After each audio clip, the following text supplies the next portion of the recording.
At first, there was a Sean Penn movie. There was an Into the Wild movie, and it was based on a book. And I didn't read the book until I knew that I was going to do the movie. I was going to do it anyway, but this is kind of how it went down. At first, it was Sean contacted me. I got like a call on my cell phone from him, and he was like, "I have this script, and I really love it, and I've kind of gotten it to a point where I can't go any further, and now I want to hear it." And the first thing that I did was I went in. There was like a table read, and a lot of different actors came, and I read a couple different parts just because I was a voice. And then I went in and I played guitar for him because there was one I really loved one of the roles especially, and I went and I played guitar for him. I played Blackbird, and then he called me and asked me. He's such a cool guy, you know. He called me and said, you know, "Hey, you want to do this thing with me?" And I was like, "Yeah, I do." And that's how I got into it.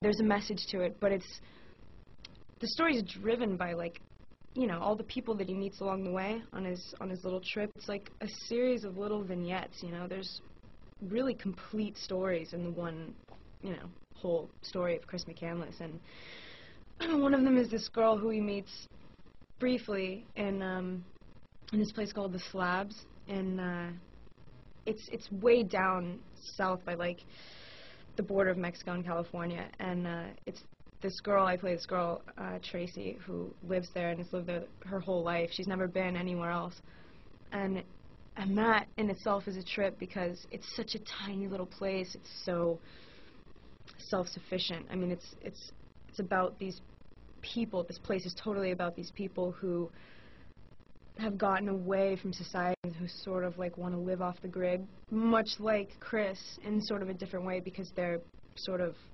rooted there. But she's like a little singer-songwriter, little hippie chick. The trippy thing about the Slabs is that it wasn't, you know, full of extras wearing like bandanas and old 70s clothes. The people who lived at the Slabs, it's a real place. For the performance where we needed hundreds of people, I mean, they lived there. They were the people that are there every Saturday night watching the people play. And it was, honestly, they pumped me up. I think if it was a bunch of actors, like, having a first assistant director tell them to clap, like, when I played, it might be just, like, less encouraging. They were really, like, a warm crowd to play to. I've never played music for anyone, and, you know, the first time I started playing, I messed up. I started singing, like, the wrong verse, and I was like, "Oh, okay, I'm just gonna start one more time," and they were clapping and really, like, stoked. They were enthusiastic and genuinely, not really, like, you know, they were a real crowd. They were stoked to be there. We played it a couple times. I went in and rehearsed a couple times with the music director, who kind of, I don't know, ran the whole show just in regards to our songs at the Slabs, I think. So I had time to rehearse it myself, and Emil came in the first time with Sean into the guy's studio, just to sort of lay down exactly what we were going to be doing, like establish, like, you know, what the song is going to be like, who's going to sing what verse. But we only sang it together once or twice before we actually went and did it there.